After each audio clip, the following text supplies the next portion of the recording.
again. I pray that all is well with you on this Friday, the day after everyone has given thanks. Well, today's conversation is going to be in the beginning. In the beginning. You may want to know how does this relate to Freemasonry, and I'm going to take you there. But before I do that, working in the medical field, you're going to find some strange things. I'm going to share this with you. So today I went into a patient room. She said, "Hey, young man, how you doing? You're Tony, right?" I said, like, "Yeah, I'm Tony, ma'am."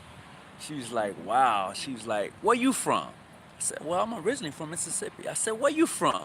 She said, "I'm from my mother's womb." Ugh, bruh, sisters, man, I had my mask on. I was bawling. This patient had me cracking up. She said, "Yeah, I've been waiting to use that for a long time, and I needed the right person." Oh, so look, welcome everybody. I hope you're going to get something from that inside joke. It made me really, really think. It really made me think. So with that being said, we're going to get right into the topic today. Right into the topic, you know.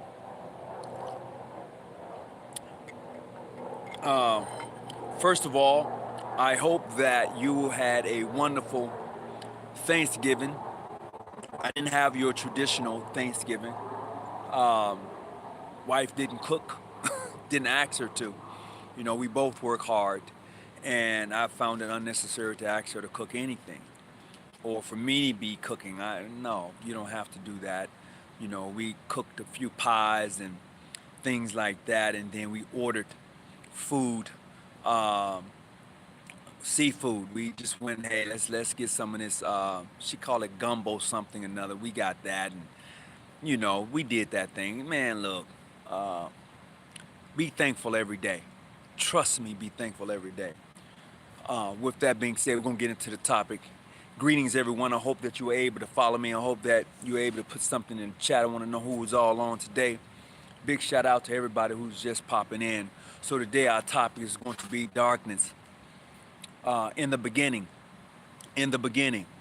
So as you go into becoming a Freemason, and they give you certain topics to discuss, certain scriptures to go look up, and you who are a new member often wonder, well, why are they giving me these particular scriptures to go look at out of the Bible, or maybe it's from the Quran. I will tell you this: most most Masons who tell you to go and look at Genesis, uh, a lot of them don't know why they tell you to go look at it, because somebody told them to go look at it.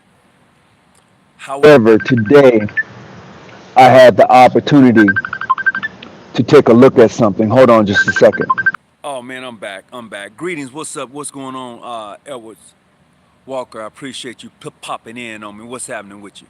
So look, let me get right to this topic real quick because I don't have a lot of time. But we were discussing and what's being told to those who come into Freemasonry.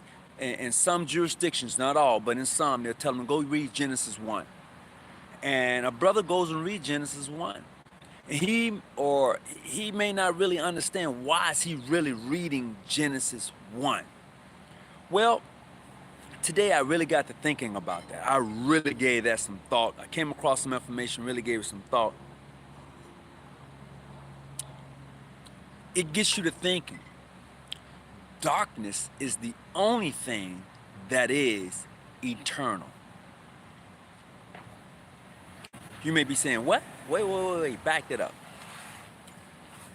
Darkness is the only thing that is eternal. You may be like, bruh, you tripping. Peace and light. Oh yeah. Peace. I'm gonna get to that part. I'm gonna say this for the third time. Darkness is the only thing eternal. Darkness was there before anything else existed. Darkness is. You may be like saying, well, where you trying to go with this, bro? Well, man, you tripping. No, I'm not tripping. I need for you to hear me just for a brief moment as we look into darkness. Because even in Genesis 1, it tells you in the beginning, the face of God moved upon the universe. Hear me clearly, the universe. And when I say universe, I'm talking about everything that has existed, will exist. The face of God moved upon. Period. Nobody can ever tell you what God's face looks like. No one. No man, no woman, no boy, no girl. Because it always existed. So when God stepped out of darkness, his face moved upon the waters and upon the chaos that was here. He put everything in order as it should be. Everything has order. Hear me clearly. Everything has order. And what God did and what Freemasons try to do is to place things in their proper positioning. Because without darkness, nothing exists. You may be saying, well, bro, hold on. How do you figure without darkness, nothing exists? Every color that you have, it has to have black in it. If not, it doesn't exist. Somebody talk back to me if I'm wrong. If I'm wrong, holler back at me so I can be enlightened too. I'm saying before anything existed, darkness existed. Before the heavens and earth was set into order, set into motion, darkness was already here. It's eternal. It cannot be destroyed. Darkness is like energy. Darkness is that matter. As a matter of fact, they have discovered that darkness is matter. It is a matter. It continues to grow. It's everywhere at the same time. Period. I'm not talking of some illusionary thing. I'm giving you something that you can actually go and look up for yourself. So when God stepped out of nothingness, darkness, because of who God is, God spoke things into existence because God knew. And when I'm saying God, I'm not just talking about your Jesus, I'm not none of that. I'm talking about the creator, that entity, that God, because God is such a small name with a lot of power behind it. So that's the only name we was able to really identify the creator with is God. And so the next thing is that when God stepped out of nothing and created everything and put that blazing star up there, people began to become what you call some sun worshiping or some sun worshipers. And you may say, well, how does that correlate with Freemasonry? How does all of that tie in? It's coming. Because in the framework of things being in order, from darkness existed and it couldn't comprehend. Darkness need not to comprehend, because darkness is. It is. It is. It needs not to comprehend. You can't get rid of darkness. You can't. And darkness is not a bad thing. It's not. I'm not talking about darkness as an evil thing. I'm saying darkness as a matter. If the sun goes away, darkness exists. Okay? If the stars fall from the sky and you can't see nothing, darkness exists. It is. Darkness is. I'm not saying that darkness can comprehend anything. You get light out of darkness. Oh, you can get light out of darkness. Absolutely. Absolutely. So as we venture into this thing we call Freemasonry, and the brothers of the craft Those may tell you to go read Genesis 1. They never really told you why to go read it. I'm just going to give you my perspective on it. It's because what it does is it breaks down how light enters into someone. And darkness doesn't necessarily disappear, but what light does, it exposes that which you could not see. Talk back to me. I'm just saying, so the things that was already there, things that was already present, when light steps into its place, now you're able to see things that was already there. So when you're talking about light being internal, I mean forever presence, it is. Don't be afraid of it. Don't be afraid of it. Because you, me, when you step into a room that is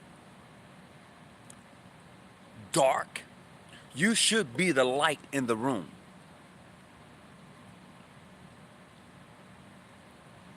When you step into a room, you have knowledge, you have wisdom, you have command of the English language and those other dialects. You that guy, you that woman.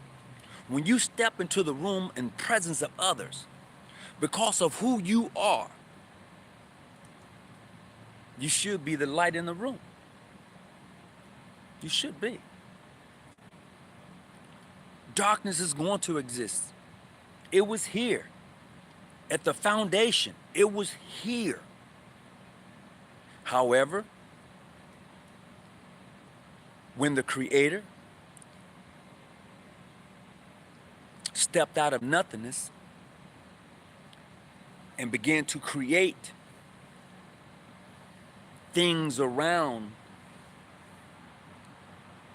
because God is, light appeared. Not necessarily the sunlight. Not necessarily light as we know it. Because even in the beginning it says the face of God moved upon the darkness of the waters.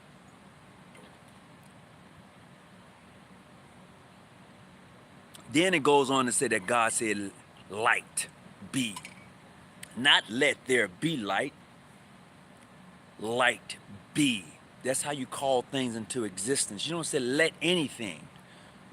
Light be. Period. Greetings, everybody. Greetings. The numbers is mathematically consistent in the ratio of the circle. Circumforms of the diameters approximately equal. 314. Okay.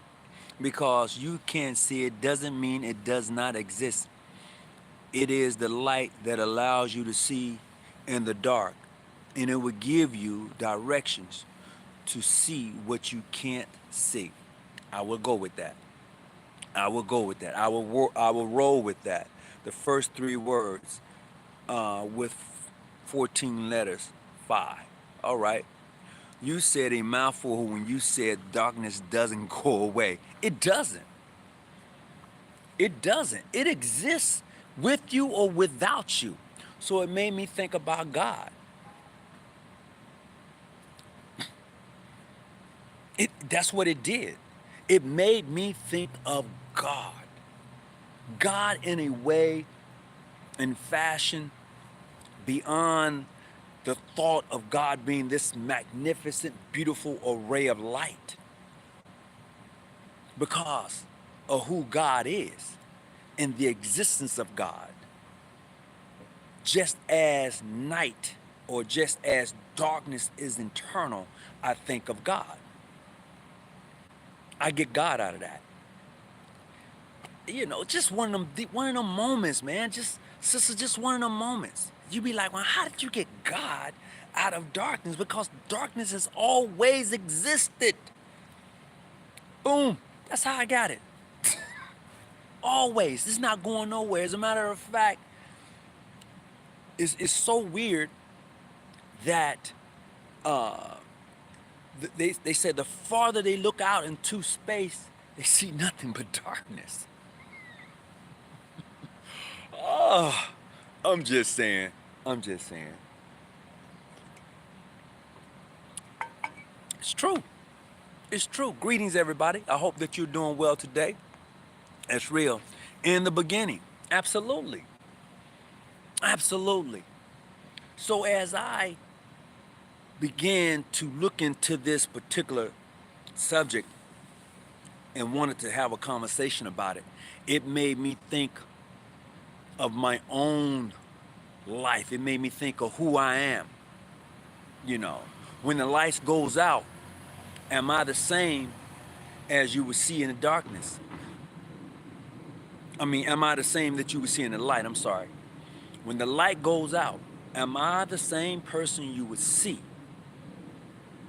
when the light comes on? This is why even in Freemasonry, they said that you should be able to recognize another brother as in the darkness as in the light. You should.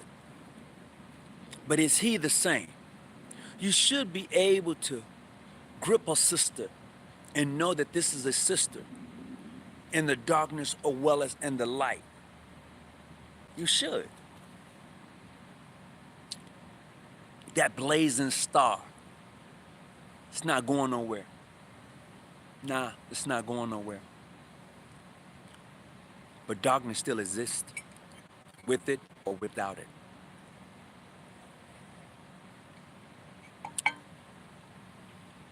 That is the truth.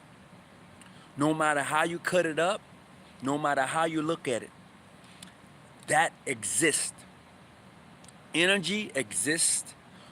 Darkness exists. It doesn't need anything. And it made me think of God. It did that. And being in the primitive rites of Freemasonry, which is supposed to really make you think intellectually, esoterically, esoterically. It's supposed to make you look at things from a different point of view and bring those things into light from that dark point of view for which you didn't see it. So when I take a look at things Masonically, that's how I get to that place where I'm like, damn, didn't see that coming.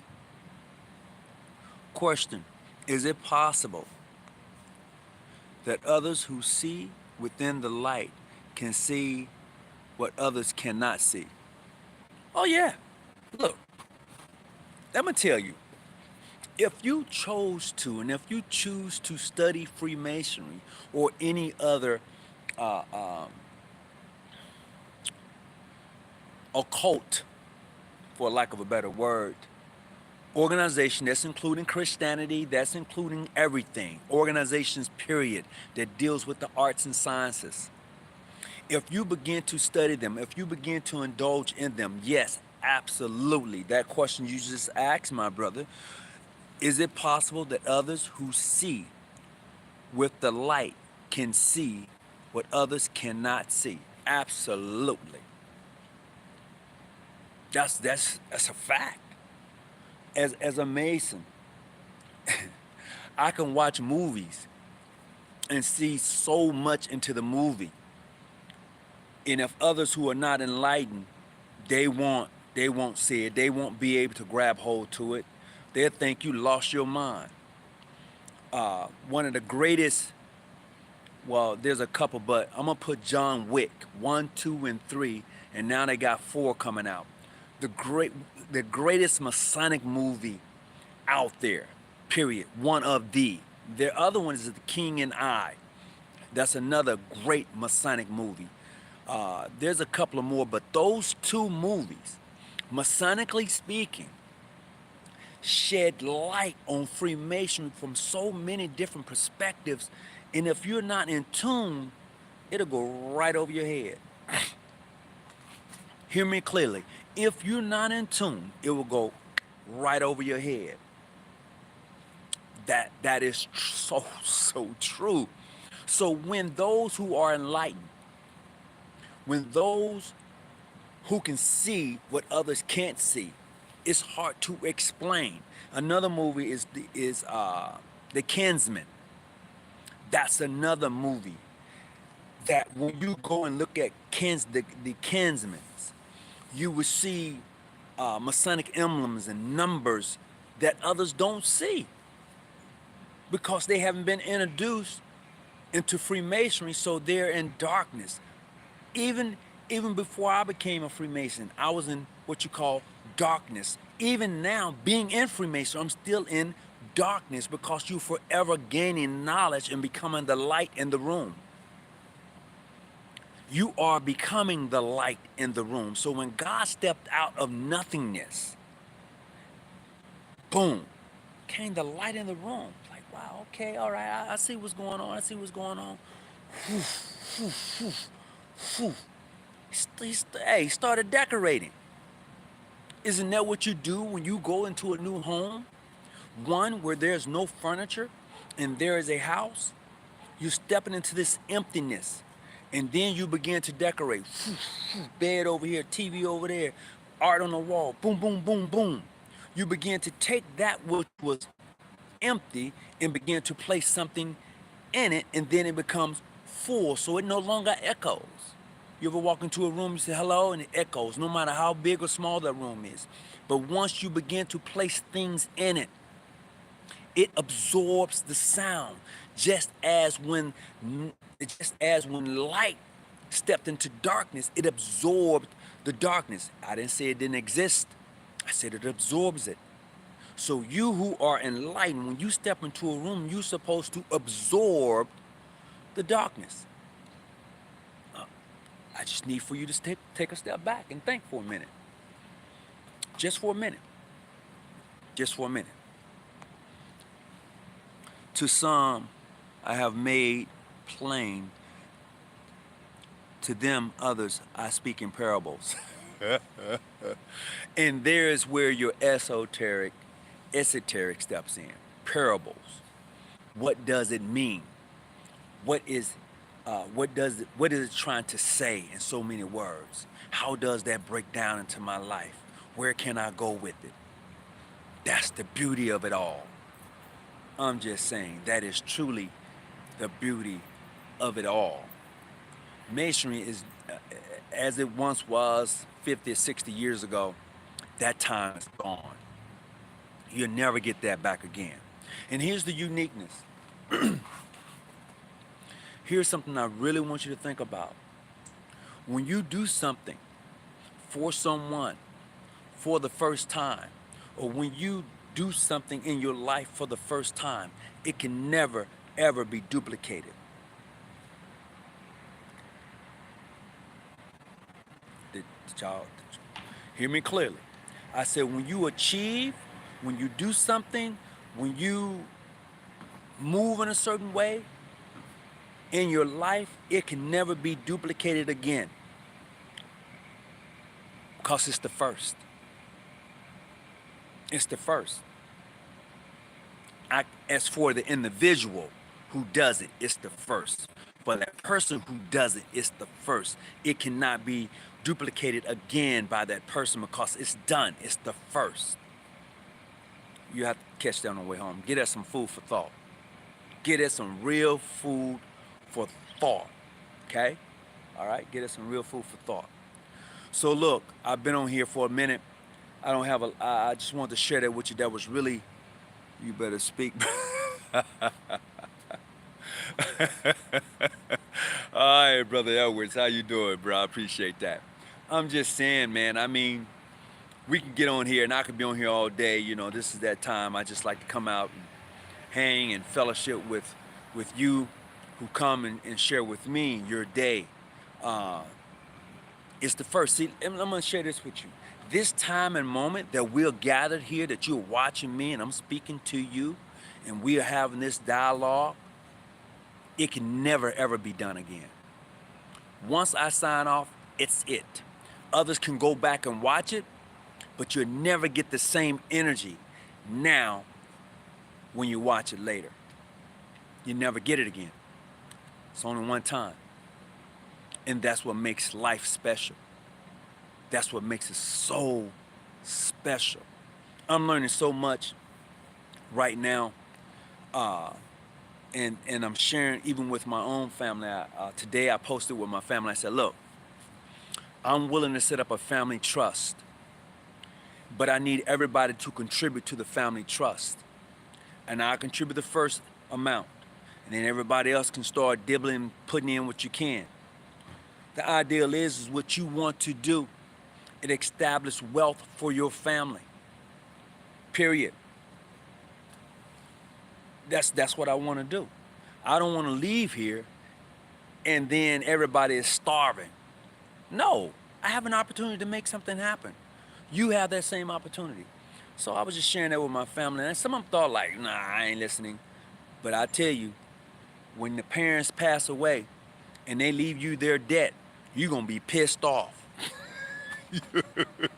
You're gonna be mad. That's real talk. But please, do this for me. Do this for yourself. Watch and look out for the elders in your chapter and in your lodges. Go see about them. They've dedicated so much time and energy to the organization. Go see about them, you know? Let them know that you thought about them. That's real talk. Let them know that, that, hey, I really thought about you. And let them, and appreciate them. Let them know, your time was well worth it. I learned a lot from you. This is what you do for your elders, man. Your older sisters of the order who can't come to the meetings. Now they're in nursing homes, they're in places, and you've been there for a long time and you knew who they were. Man, go reach out to them. Go do that. I may have come in a little late, but the brothers speaking above regarding page please, 314, first verse, a mount of letters deep. Appreciate it. Revelation 3:14. All right, I'm gonna have to go back and check this out. I appreciate it. Fellow craft. Santee say, thank you for the wisdom. Salute. Boom. The same to you, right back at you. Right back at you. And this is what it's all about. I want to take my trial and spread the semen of brotherly love. That's what I want to do. That's my purpose. That's my mission. Now, I can't talk for anybody else. See, you may be on something else when you're dealing with the craft. But my dealings with the brothers of the craft is that I want to take that trial and I want to be able to hit it and spread the cement of brotherly love. That's my purpose. As a sublime master mason, that's my purpose. And if that's not your purpose and you have a trial, I don't know. I don't know. See, I've learned something, because I go to the mosque and I go to church. I'm not mad at the messengers. I'm just upset at those who deliver the message. I'm out. Take care of yourself. Peace and be well. Christmas is coming. Thanksgiving is gone. Your bills will be coming at the end of the month. Catch you later. Peace and be well. And remember, keep your light on. Stay out the bushes. I'm here to help you study. I'm not your study guy. I'm out.